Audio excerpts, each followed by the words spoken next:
Welcome back to Comics Experiment, the weekly podcast right here at Comicstorian that airs every Saturday here on YouTube. It goes live over at our Twitch channel, twitch.tv/Comicstorian, every Thursday. And somewhere between Thursday and Saturday, it goes on Spotify. And while I say this is our weekly show, we miss a week here and there, but we do try. We try our darndest. It's a week. It's weekly until we say that it's weekly, and then something happens. Speaking of which, we won't be here next week. I will be in San Diego Comic-Con. You should probably just call it our sporadically filmed show. It's guerrilla filmmaking. You know, we originally started making the joke of Comics Experiment. The experiment is, will we make a podcast this week? We've never once won that experiment. Yes, so this is the show where I get together with these two and we talk about stuff going on in the world of comics. We normally pick up a funny list and see if we agree or disagree, and Andy just calls them stupid.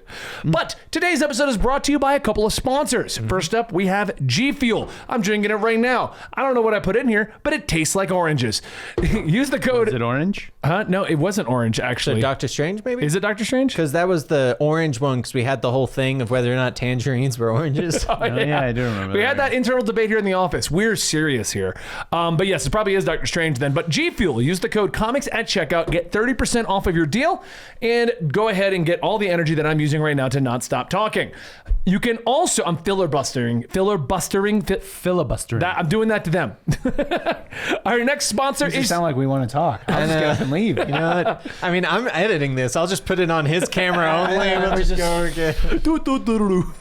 Our second sponsor is Shortboxed. It's a great app you can use to get your hands on some CGC graded comic books. Right now, we've got a contest going on with them. You can win a copy of Spider-Man, where I believe this is the one where they introduce Venom or something involving Venom. Something involving Venom, but you can win it for free. That's the title. Spider-Man. Something involving Venom. It's just giving an idea. If you go to shortbox.com/Comicstorian, you can enter your email address and win the comic book. Our partnership with them is simple. I make you guys aware that their app exists, and every month they're going to be doing a giveaway for you guys. Felt like a great deal for you, the viewers, so we wanted to do that.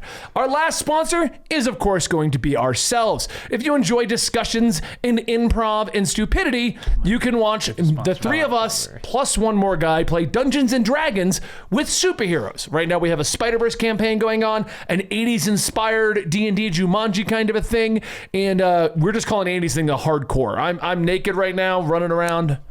But we do a lot of games over there. It's called Dungeons and Ale, and we make drinks. Check it out, youtube.com/Dungeons and Ale. Actually, we also have something in the middle of today's episode. Oh, right! And in the middle of today's episode, let me tell you a little bit about a Mad Cave Comics new book called Nottingham. Now, this is a book we covered a while ago. It's pretty much a concept of Robin Hood, but everyone's shitty. I mean, think about it. Robin Hood wouldn't be a good guy, would he? And neither would the Sheriff of Nottingham. So, wait, but he was never a good guy. But to celebrate how well that book is doing, they are giving away, they're selling hardcover copies of the book. They just came out. They're giving away in exchange for money. It's free in exchange for money. We did an interview with the writer and the artist about the success of this book. It's going to be in the middle of today's episode, so please consider checking out the Nottingham book over at the Mad Cave Studios website, where you can get yourself a hardcover. I don't have it here because my personal library is at the house, but you'll see it in the interview. Yes, you will. No, I show it in the interview. I'm like holding it next to my head half the thing. Yeah. No. I have a copy too, because they gave it to me for free, and I was like, thank you. I like free things. I also have a shirt and bookmarks. But I didn't dice. I didn't get shit. Nope. They sent you dice too. They did send me dice. I didn't get shit. It's in a little baggie. You don't even read. You don't even know how. And you roll digitally. You don't even need dice. Stop giving away my secrets. I just look at the pictures and I read their lips. So today's episode has a few spoilers, hence why I wasn't saying the topic early on. So this is your last chance. We are going to be talking about a post-credit scene in Ms. Marvel and then not talking about it at all. I was going to say, it's spoilers. We're not going to tell you what for. So if you don't want spoilers for anything that has ever been made or will be made. Oh, wait. So, but Ms. Marvel. After the entirety of the Ms. Marvel TV show, it ends with Bruno telling her that he had his research incorrect. We don't talk about Bruno. It's true. You don't. It's Bruno, isn't it? That's his name? That is his name. Yeah, Okay. But the song is from. I know. Encanto. Dan threw me off. We don't talk. Sorry. Go ahead. We don't have the license to that song. We can't sing it, actually. Bruno basically says to her that he had the research wrong. He feels that she's able to control the bangle due to a mutation in her genes. At that time, the X-Men 90s theme song kicks up. Does it really? It does. I haven't watched the episode yet because I was about to go, and then It does. It literally, but it's like in a soft, like. Okay. Yeah. Then everyone stops to go. Bruno's just like, do you hear that? And then So- Professor X comes hovering in. Okay. Have you seen that, like, the fan made thing where Where he they have scoots him? down? He like goes down. Yeah. He like does. So anyway, this is the first reveal of a mutation/mutant with the 90s theme song in a current continuity thing. Because the last reveal main we had... universe. Main universe. Because the last reveal we had was the Multiverse of Madness. Professor X showed up in that. And they also play the theme song in the background then. That was our connecting. So they're like, now you know what it is. For anyone who wasn't alive in the 90s. So I don't want to talk much about that because that is the official reveal of mutants in the Marvel Universe. What I thought would be funny. Or at least the word mutation. Right. Well, and mutation and mutants and all that stuff. With the 90s music, though, it kind of leans Yeah, into well, that. I want to ask one question and then we're going to look at all... 17. Huh? 17. I thought it was 43. Nope. No. And then we're going to look at all, or as many as I could find, because it's hard to find them right now due to the fact that this happened in Miss Marvel last night, the theories as to how the mutants were going to arrive into the...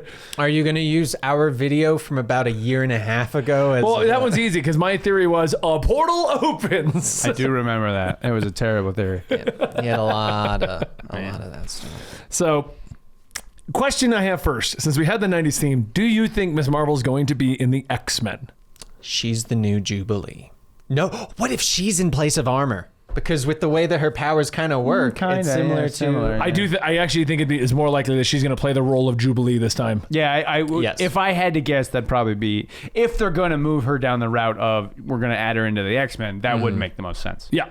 Yeah. Do we think that they're going to, follow-up question, do we think they're going to eradicate any trace of the Inhumans and just say that they were all mutations? I mean, with as bad as that show did.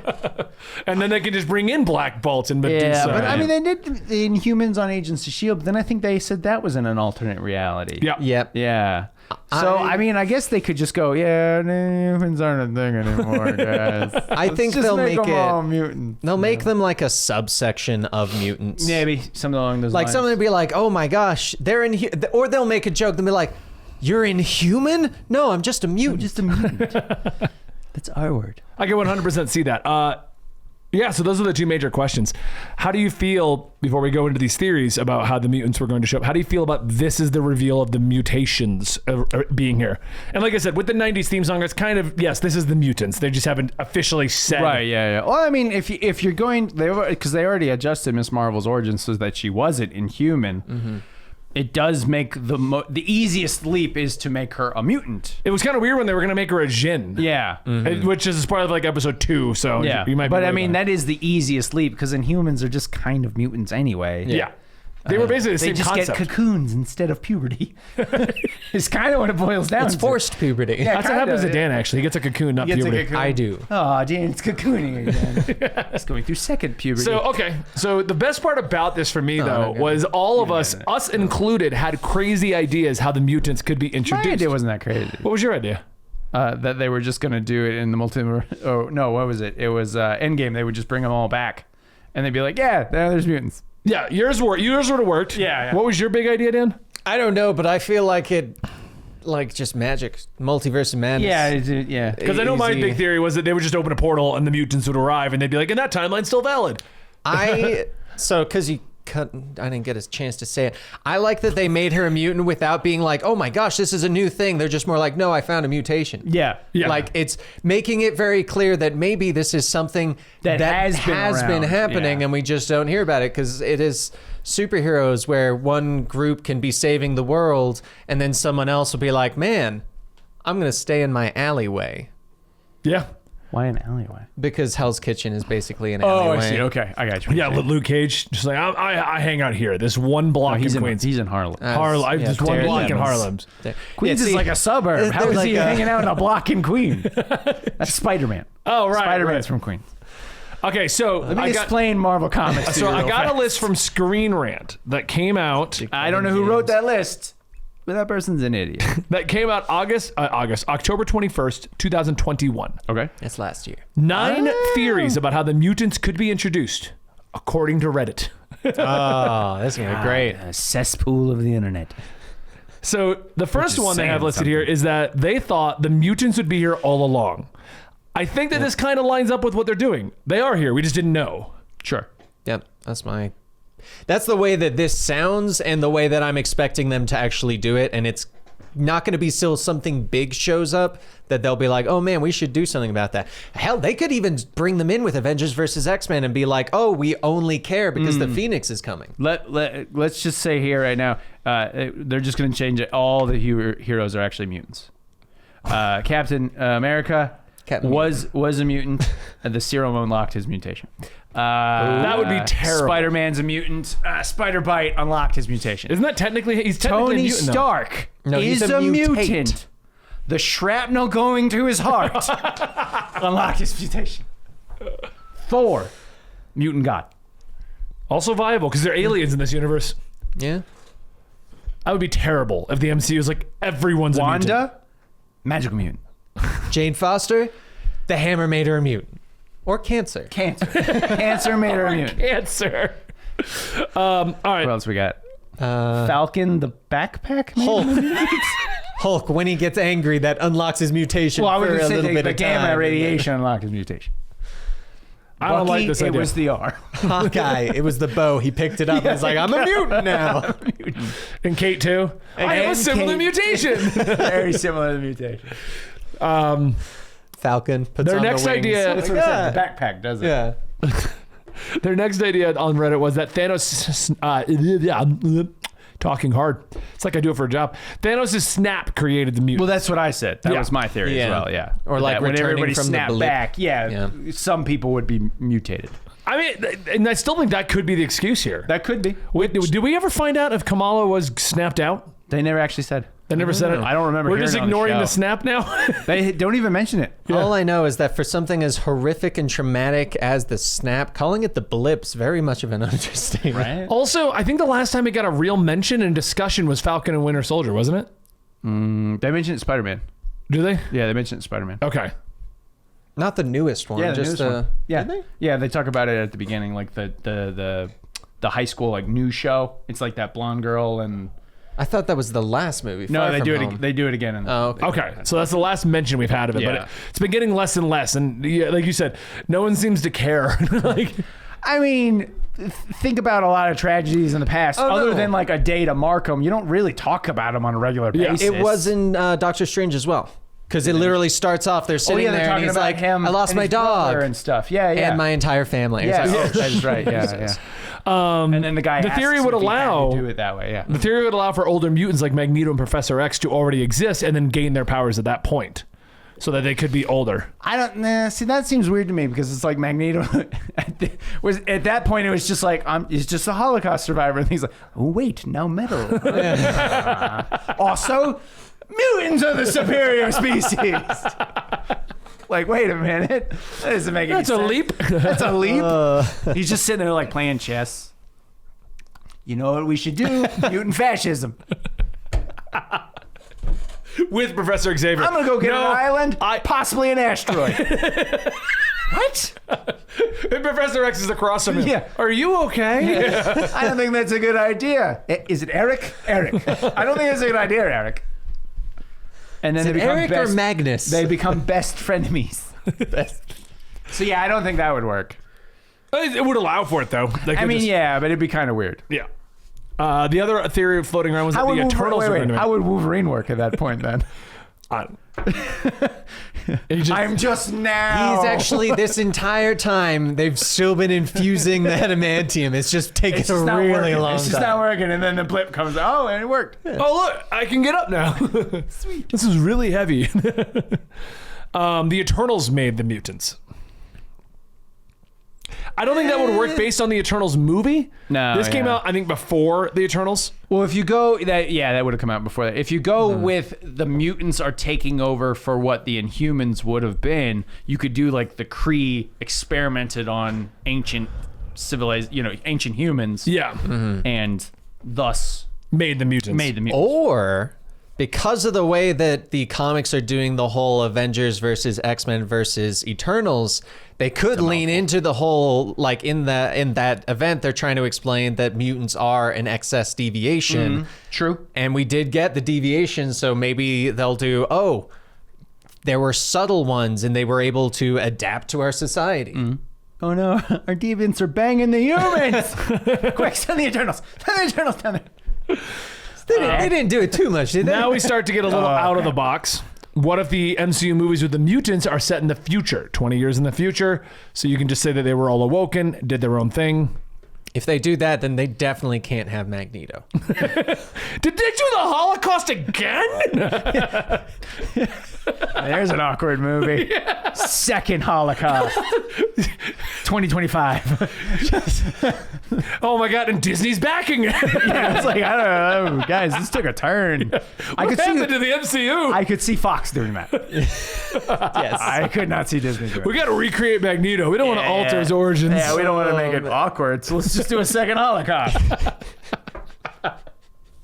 Everyone's cool with this, right? But to make him that age in 20 years, it would have had to have happened like 10 or 15 years ago. The secret second Holocaust?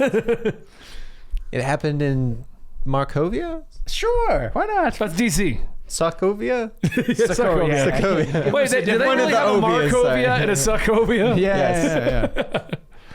I mean, hypothetically, I guess you could do it that way, but that'd be really weird because then you got to, like, if you did a movie, somebody would be like, hey, where'd that Miss Marvel chick go? Where's Captain America? Where's Captain Spider-Man? America? Yeah, like you'd have to address that in some way. Yeah. All the heroes disappeared 10 years ago. They're all dead. Second blip. I don't know. Oh, no. The blippening. This was my theory that Fox's X-Men would just enter the MCU via the multiverse. Yeah, I think that was a lot of theories floating around. Was they were just going to be like, man, that's, well, technically speaking, Disney has said that due to the multiverse, all of the Fox is technically canon. Yeah, for their universe. For their universe, yeah. I would not be surprised, and I don't know if this is on there, but at the end of Deadpool 2, when he's going back in time and he's doing all that stuff, He messes it up. he does the butterfly effect. There's your and that third creates the Deadpool X-Men. movie. I mean, That's actually not a bad idea. right? Deadpool creates Is everything. that Deadpool creates it accidentally by makes butterfly effect of mutants. something. That would actually be really fun. Right? I would be down with that. I mean, I would be okay with that idea. but the problem is we've already gotten rid of it. Now they're just there already. What do you mean? Lots of Miss Marvel's revealed. Yeah, They're but you just- can reveal But you in can the reveal- Deadpool movie that he did was it. the one. Oh who my did gosh. it. And what would make it even better is if in that they show an actual timeline where she's got embiggening powers of the Inhumans. And he like messed that up. And he messes it up and he's like, oh God, well, it's kind of the same. He's like, that'll be fine. Yeah. That would actually be a fun way to do it. Right? I doubt they would do that. Oh, they wouldn't. They're not But smart that enough. would be a fun way Yeah. to do it. Next up, we got the mutants would exist in a different timeline. Now, that was another one I thought they were going to do. Right. They did their own version of the X-Men, but it was just its own thing. Well, let's be honest. If there's one thing the X-Men are known for, it's timelines and time travel. That's true. I mean, but realistically, up until like the Krakoa thing, they don't really the mutants don't really interact with the rest of the Marvel universe very often. Only Avengers versus X-Men, Yeah. really. Yeah. That's one that I can think. You know, The other idea was science, which is the ultimate route, isn't it? science. Isn't it? Well, that's the start. Oh no, what happened to me? Science happened to you. Oh no, I've got claws. I mean, that is kind of what happened to him, actually. Because they are like children of the atom is what they call them. Did you guys ever, it's complete tangent because we're not known for that. Ever see the video from like years ago about the guys who got surgery to get Wolverine claws, but not the healing factor? Well, yeah, that wouldn't work at all. No, because they could. So they were. The skit is they go into a doctor who's going to give them mutant powers, and they're like, "We want to be Wolverine," and he's like, well, "Wolverine is 2 powers. healing, and claws, and they only have enough money to get one. So they get the claws, and then and then the video is just them being like, "It hurts so much." Yeah, like what the They hell? like stab each other in the head by mistake. Yeah, that's and not good. No. Well, I mean, if they went like the Ultimate Universe route, mutants were technically made by scientists. Yeah, that's what I mean. They could do actually that. a mutation. Yeah. So I mean, that could. I honestly kind of feel that that's the direction they were going to go in. That is what they're going to do. They will probably do something along the lines of if they acknowledge the blip, and this would be a great way to do the science of it. Scientists are trying to use science to reverse the blip, and instead of doing that, they create mutants. When they did reverse the blip, it made the mutants. Or something like using that. their technology. Well, I guess that would work. The only reason I would say it won't work is because of how you're going to have Xavier, Magneto, Wolverine. Like that wouldn't work. I feel like if they if just they don't? do it, I was going to say.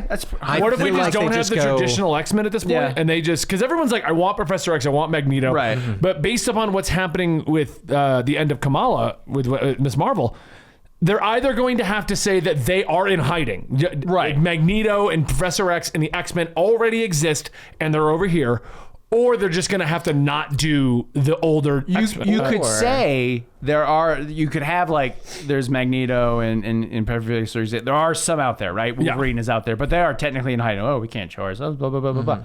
But the blip created more mutants. Like it unlocked that mutant gene, and that's why we're starting to get mutants at this point. I could see. I mean, that's what happened with the Inhumans. In Inhumanity, I think it is, where they just spread the mist across the city and suddenly more Inhumans woke up. Yeah. Yeah. They were like, hey, what if we did this?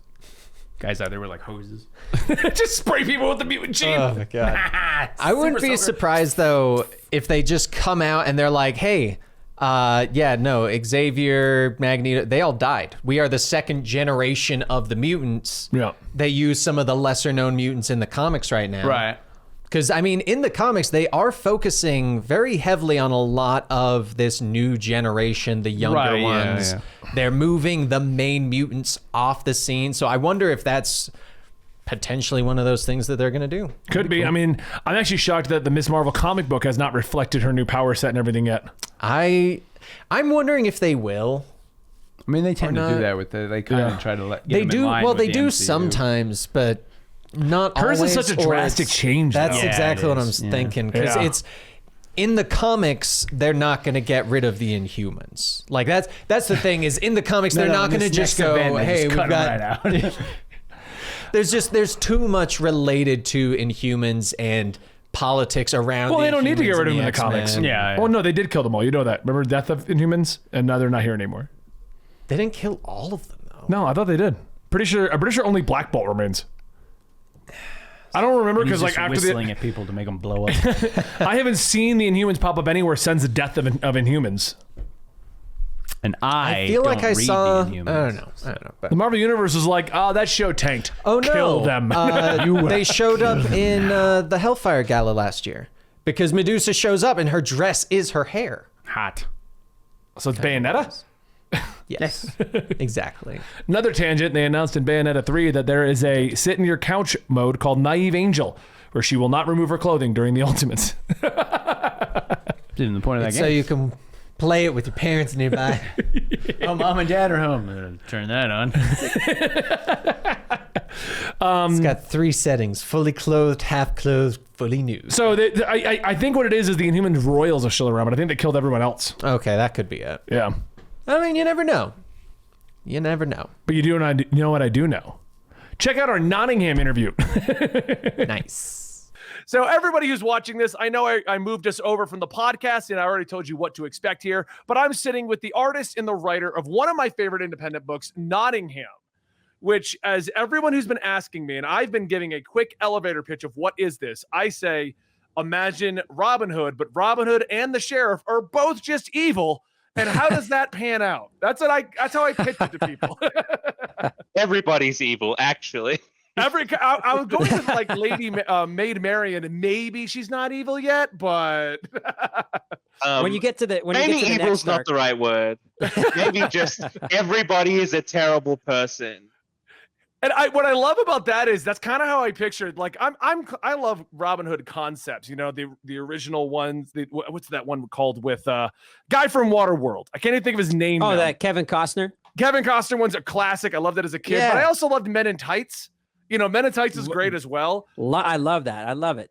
So going from like Men in Tights to your guys' version of this story, it's just such a flip on the other side. Hey, there are some tights in that story. There's some tights in there, you know?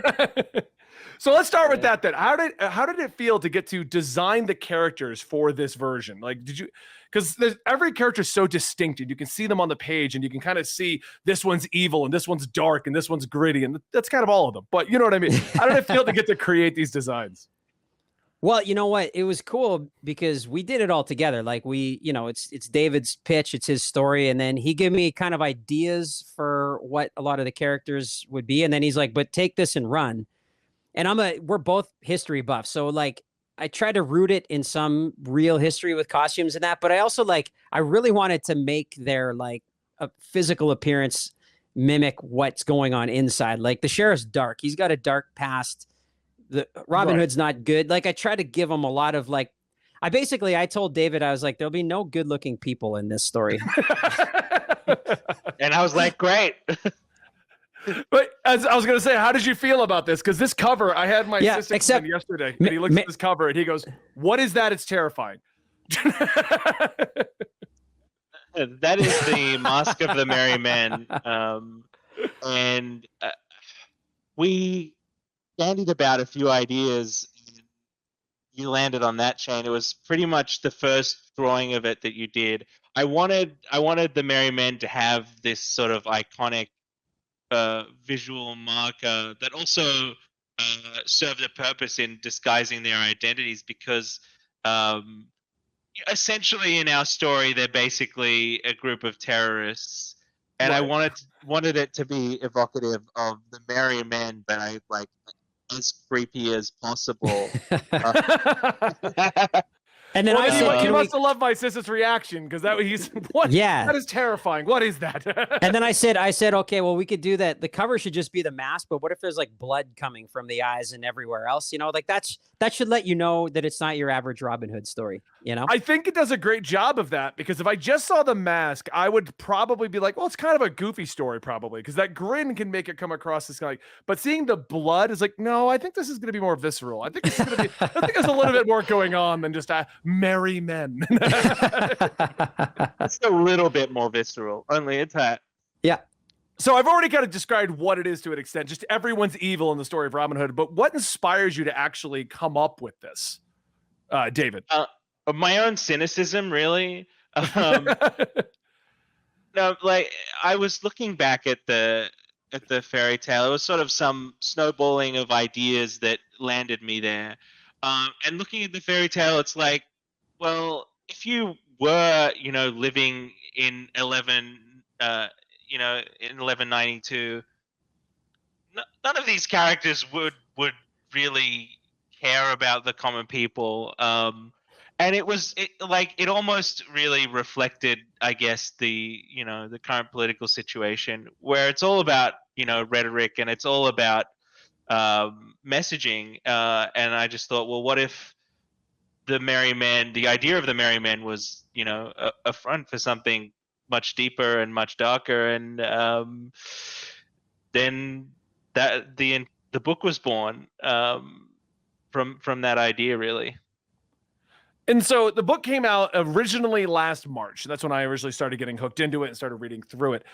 This book, your guys' story, your art, everything has kind of taken off. Mad Cave is kind of a smaller studio. So to get a book of this kind of like, I don't know how to word it, but basically how big this book has gotten. What's that journey been like to have your independent story, something you guys created, getting to the level of why we're here, which I'm going to explain the hardcover in a minute, but getting to this point where it's just getting promoted everywhere and everyone's talking about it. And it's like this great book that is just a sleeper hit.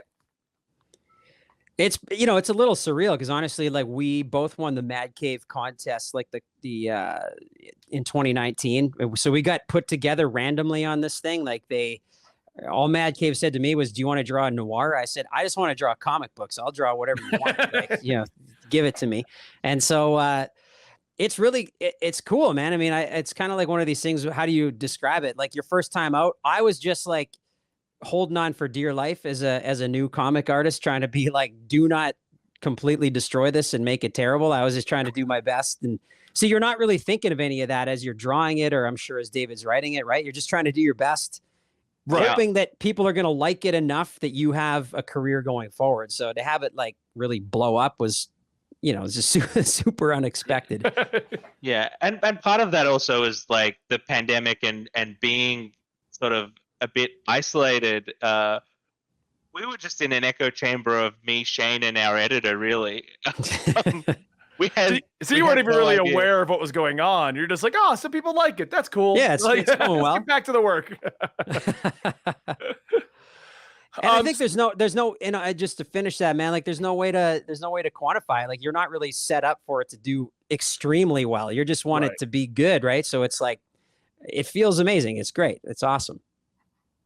So the reason we're together here and to re-promote Nottingham, which I've already promoted on the channel before, so don't anybody watching this don't think like, oh, he's just doing this thing. No, I've already promoted it because I love the book. Is because Mad Cave decided to make this a hardcover right here, which is super high quality. But not only that, but it's got a book plate, and you guys signed it. Yeah.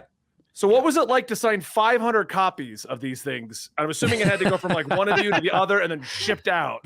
Yeah. I hate signing 3 things. Like I'll sit down and sign 3 things for like work. Oh, it's a contract. Oh, I don't want to do it. So what's it like to sign 500? Well, they made their journey from Florida to Canada, where Shane is, to Australia, where I am. and they survived somehow. So, I mean, I'm pretty adept at drawing like 18 to 20 hours a day. So my wrist is fine, but I don't know how David felt. I mean, you know what I do for a day job, so yeah. How heavy was the box with 500 copies? Oh, no, they just sent the book plate. Only? Yeah, they just sent the plate, so they're just the little plate. So that was fairly easy. I'm picturing you like reaching in like a whole book. Oh my god, another one! Gotta open it carefully. I don't want to break the binder.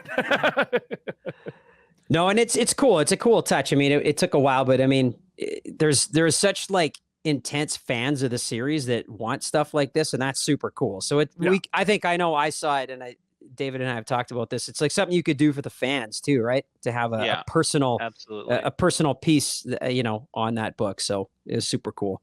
Yeah, it's really amazing. I love the quality of this. It's going right on my shelf because I like to showcase certain books, and this one's definitely going to go there. Just so when people walk into my bookcase area, they'll see the mask and just go, "What is that? It's terrifying." So, what if you were going to have to pick one part from Volume 1 to sell somebody on this book? What part would you want to describe? And either one of you can go first to give the other one time to think. So, what's David, your favorite bit? you go first on that one, buddy. You're a writer. Far out. I really enjoyed writing issue 3. I think it's the part of the book which the whole thing tips on, where a traitor is revealed, and you see the sheriff experience a pretty big loss. And you kind of get that from there on, everything is going to be sad and everything is going to be terrible for him. Like you get glimpses of it, but as soon as you hit issue 3, you realize that things are not great for this guy. And that was just the way of the world at the time. I have to agree with you actually on that one, because I think that was the point for me that I was hooked on the story. I mean, if you're unaware, I get quite a few independent books and Kickstarter projects and Marvel and DC books. Yep. So I kind of can read, okay, it's going to be another one of these books. It's going to be another one of these storylines. And I remember starting issue 1 of Nottingham when Mad Cave sent it over, and I was like, oh, okay, so it's just going to be a period piece about Robin Hood, whatever. I'm just going to go through it. And once you started killing everyone and everyone's all sad, I was just kind of like, all right, this is not what I was expecting. Let's see where this is going to go. Well, what about you, Shane? What is your favorite moment? And even maybe from an artist point of view, your favorite thing to draw that was coming up? Well, you know what, dude, like I said before, it's funny because, you know, we've now completed the second arc and the third book in the second arc is out. So my art has gone up, I think, to a level. So having to revisit work of mine from 2 years ago, I'm like, I got cringe moments in there, but you know, I will say that, like, I loved, and I did my best with it, but I love the fight scene at the end of the second book where Ev and his best friend fight.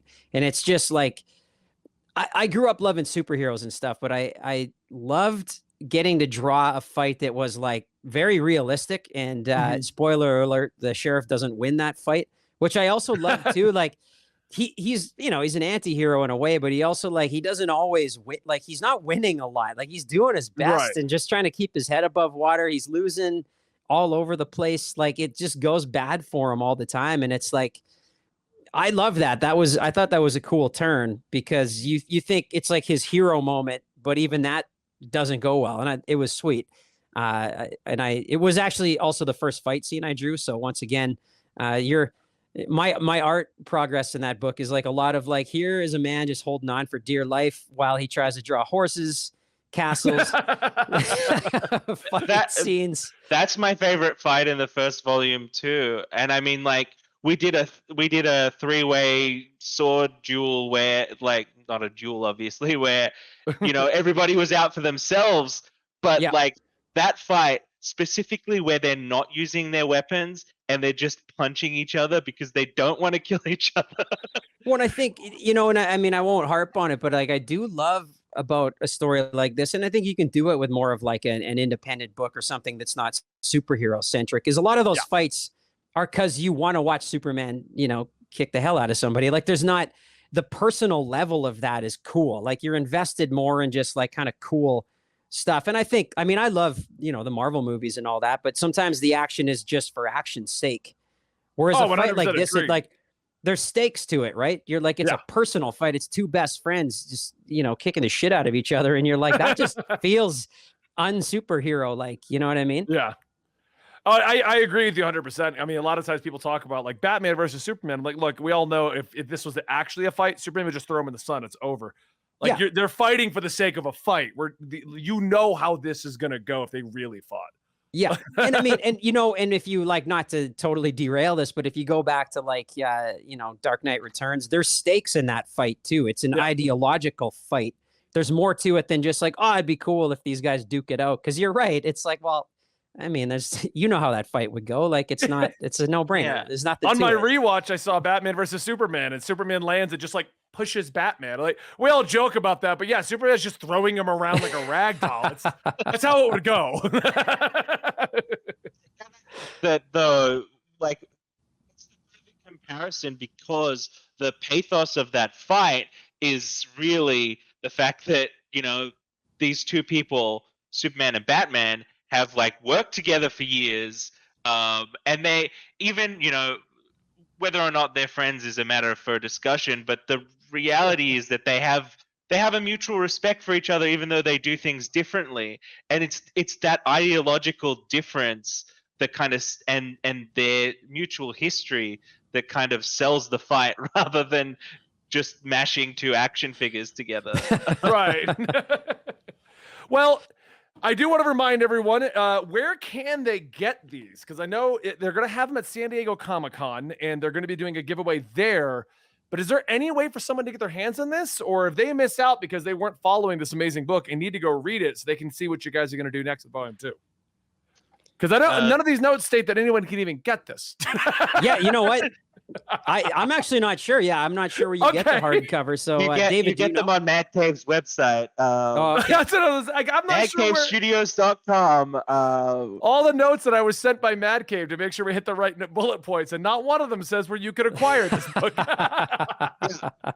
San Diego Comic-Con, or order online if you're in the United States, Canada, or Puerto Rico. You can order them on Mad Cave's website.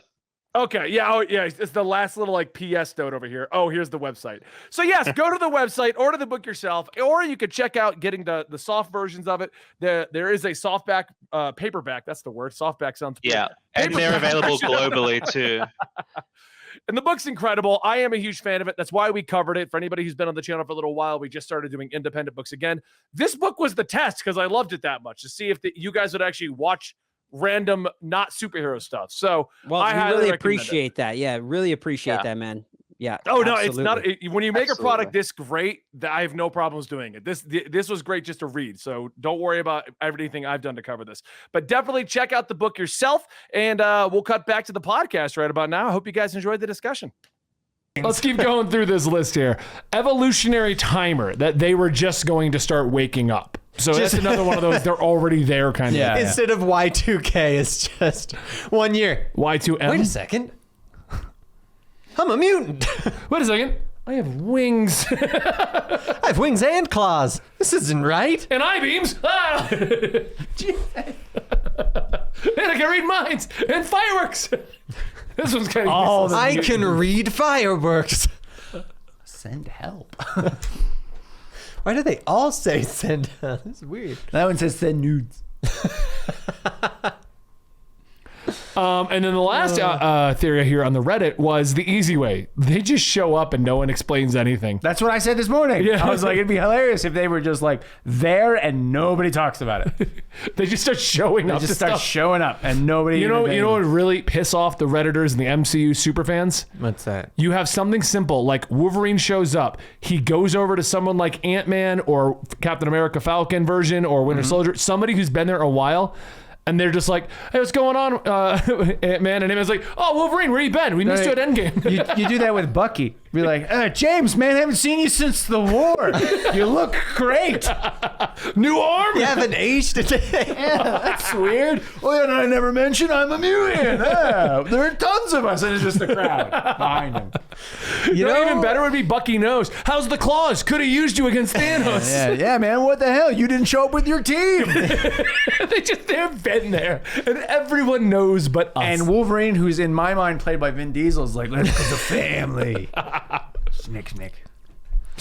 You know what would actually be kind of cool in that like regard if they just kind of show up would be if it's all based around, it's like a combination of them, because there was one theory, I don't know if like Charles Xavier has made it so the world doesn't know about mutants. Yeah. I wonder like if they might use Miss Marvel as like a wait, it got out kind of thing, and like a one mutant slip past, or because of the blip, Cerebro didn't get them or something like that. So that theory should have been the ending. Is Charles Xavier shows up and he's like, now I got to erase your family's memory.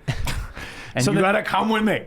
Yeah, by the way, I got a school. You're now one of my students for an undisclosed amount of time because no one ever graduates. It's a good point, actually. You are a student and then all of a sudden you are a teacher. That's it. The next theory I didn't know is based on a rumor that there's actually going to be a Wolverine anthology series on Disney Plus that will go through all the years and reveal how they are already here and what went on. So that would once again back the theory that they're going to automatically be in the universe and we just didn't know about it. Yeah. Which, you know what? Just whenever someone finds out, they send Wolverine after him. Oh, God. He got out again, Logan. Think about it. That could actually work very well, though, because then that could create the animosity between the Avengers and the X-Men. Mm-hmm. Why weren't you at Endgame? What happened to you? Yeah. We opened all the portals. You didn't walk through yours. And then, like, their response is, well, where were you when this apocalypse guy showed up, huh? And then, like, Falcon starts throwing out, like, anti-mutant slurs. Damn. No, too far? I think that's okay. I think that'd be really cool, though, if that theory and leak is accurate, that they're going to do a Wolverine series to reveal what they've been doing this whole time. And that would be epic if there was something like Apocalypse that they fight in that. And so you didn't help us with Apocalypse. You weren't at Thanos. All right, so we can all agree we didn't help each other with our big purple enemies. Let's just call it, all right? Next time we should just have them fight each other. Have Thanos and Apocalypse ever fought? So. I feel like that would be a good fight. That would be a good fight. I would watch that. I would watch that. And it would be Josh Brolin as Thanos and Josh Brolin as Apocalypse. It's the same guy. And then Cable shows up. Wait, has he really been three different superheroes? And then now No, he didn't play Apocalypse. He didn't play Apocalypse. Oscar Isaacs played Apocalypse. Oh, right. Moon Knight did. Yeah, Moon Knight played Apocalypse. Moon Knight's Apocalypse? You didn't know that? Moon Knight's a mutant? Did you see that movie? It was not good. No, I did not. It's his fourth person. We're not doing Jake Lockley with Moon Knight. It's Apocalypse. Apocalypse. There's your personality. Where are my 4 horsemen? What are you talking about? And then he's got a personality for each horseman. He is the 4 horsemen. Oh, Yeah, man. I like it. We should write more comics. We should. Hire us. I would just say Marvel and DC should have like a once a year contest where everyone can just submit their own story ideas and they make one of them. I think they used to. And then they got ideas like our ideas and they stopped doing And that. then they were like, And then they came out with like Morbius. And what are you worried about anyway? All we have to do is a D&D game on our D&D channel, Dungeons and Ale, and then Tim Seeley's going to watch it and write a story about it. I still maintain that's not what happened. I agree because the book came out too quickly, but it was real convenient, Tim Seeley, if you happen to watch the show. Huge fan, by the way. are we talking the Spider-Gwen why? or the Carnage? Huh? Are we talking Spider-Gwen or Carnage? Both of them. He's commenting on both. Wait, is he writing both of those? I believe he's writing all that stuff, yeah. No, he's not writing Carnage. Oh, okay. I was So like, the Carnage guy, too. I hope you are. I hope you do watch No, yeah, our seriously. If somebody's watching our stuff, we love you, Rick. Anyway, thank you for watching today's episode of Comics Experiment. How did you think they were going to introduce the MCU? Because I'll tell you right now, at no point did I guess Miss Marvel was just going to be a mutant. There's got to be a theory out there somewhere. Of all of them, I want my Deadpool butterfly I like that effect. idea. I think that'd be a fun way to do it. Right. Don't forget- Seems like a Deadpool book. It's totally a Deadpool. Don't forget to check out gfuel.com. Use the code COMICS at checkout. Get yourself some orange stuff, which we think is Doctor Strange. I'm in a Venom Try out the new orange stuff. I think it's Doctor Strange. We're not quite sure, though. And don't forget to go to Shortbox. You can download the app on your phone, buy yourself some collectible comic books, start a massive collection like me and Andy have. Dan has, I think, one. I have like Nottingham. 4. That's it. That's all he's got because I gave it to him for free. I've got like 3. Check out our Dungeons and Dragons channel if you want to see the tangents have it go open. insane, but in character. Insane in character tangents. Like Andy giving his whole character a backstory in the middle of the game. It's a tangent. It's a tangent. Not a tangent. It's not a tangent if it relates. Anyway, Dungeons and Ale, check out that channel. And lastly, a flash. make sure you go check out the Mad Cave Studios website if you're interested in Nottingham. We had the interview in the middle of the episode. Would love to see your guys' thoughts on that. Thank you so much for watching today's episode. We'll see you next time right here.